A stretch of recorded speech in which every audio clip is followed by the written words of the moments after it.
নমস্কার। আজ আমরা ভারতের বিশাল ফরেক্স রিজার্ভকে ঘিরে থাকা একটা অদ্ভুত রহস্যের কথা বলবো। একটা এমন কৌশল যা সত্যিই অবাক করার মতো। ভাবুন তো, একটা দেশ বিলিয়ন বিলিয়ন ডলার তাদের রিজার্ভ থেকে বিক্রি করছে, অথচ সেই রিজার্ভ কমার বদলে উল্টে বেড়েই চলেছে। কি করে সম্ভব এটা? ঠিক এই ধাঁধায় ফেলা পরিস্থিতিটাই এখন ভারতে, আর এটা কিন্তু অনেক বাজার বিশেষজ্ঞকে রীতিমতো কুলিয়ে দিয়েছে।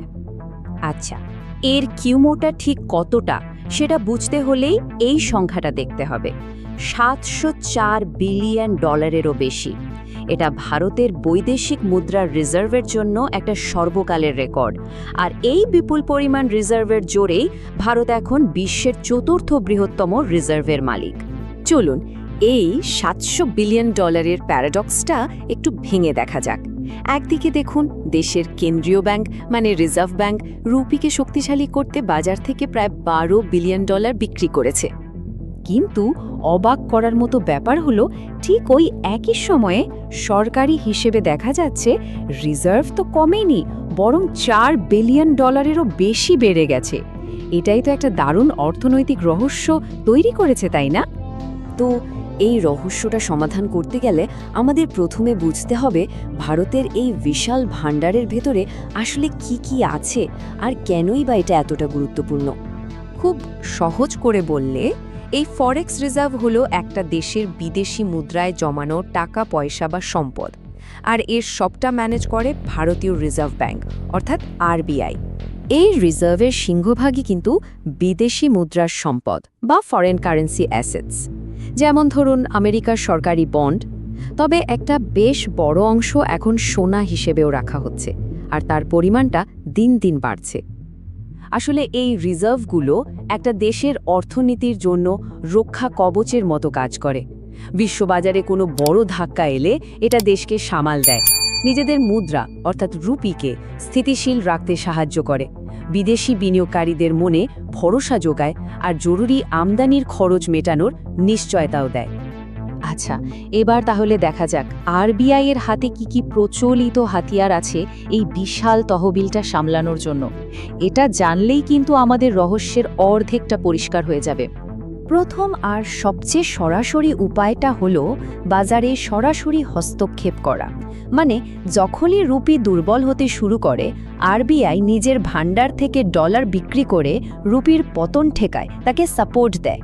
কিন্তু এর পাশাপাশি আরও একটা দীর্ঘমেয়াদী কৌশলগত খেলা চলছে, আর সেটা হলো মার্কিন ডলারের ওপর থেকে অতিরিক্ত নির্ভরতা ধীরে ধীরে কমিয়ে আনা।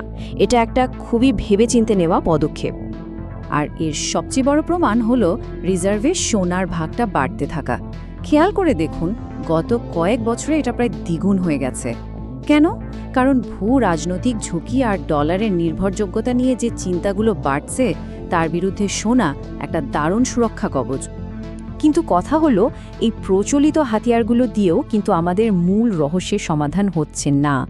তার জন্য আমাদের আরবিআইয়ের একটা গোপন অস্ত্রের কথা জানতে হবে, আর সেটার নাম হলো ফরেক্স সোয়াপ। এই ফরেক্স সোয়াপ এটাই হলো সেই মাস্টার স্ট্রোক, সেই চাবিকাঠি যা আমাদের বুঝতে সাহায্য করবে যে কিভাবে ডলার বিক্রি করার পরও রিজার্ভ বেড়ে যেতে পারে। এটা এমন একটা চাল যা রুপিকে স্থিতিশীল রাখে, বাজারে আতঙ্ক ছড়াতে দেয় না, আর সবচেয়ে বড় কথা, আসল রিজার্ভ খরচও করতে হয় না। ব্যাপারটা আসলে একটা ২ ধাপের অস্থায়ী লেনদেন। খুবই সহজ। প্রথম ধাপে আরবিআই দেশের ব্যাংকগুলোর কাছ থেকে কিছু সময়ের জন্য ডলার কেনে। দ্বিতীয় ধাপে তার বিনিময়ে ব্যাংকগুলোকে রুপি দেয়। এর ফলে কি হয়? সঙ্গে সঙ্গে আরবিআইয়ের খাতায় মানে ব্যালেন্স শিটে রিজার্ভের অঙ্কটা বেড়ে যায়, আর ব্যাংকগুলোর হাতেও ঋণ দেওয়ার জন্য বেশি টাকা চলে আসে। তবে আসল কথাটা হলো, এটা কিন্তু একটা সাময়িক ব্যবস্থা। এই পুরো লেনদেনটা ৩ থেকে ৬ মাসের মধ্যে আবার উল্টে দেওয়া হয়। মানে এটা আসলে একটা অ্যাকাউন্টিংয়ের খেলা, যা আরবিআইকে পরিস্থিতি সামাল দেওয়ার জন্য অসাধারণ নমনীয়তা আর সময় দেয়। তাহলে বুঝতেই পারছেন, এটা শুধু একটা চালাক কৌশল নয়, এর থেকে অনেক বেশি কিছু।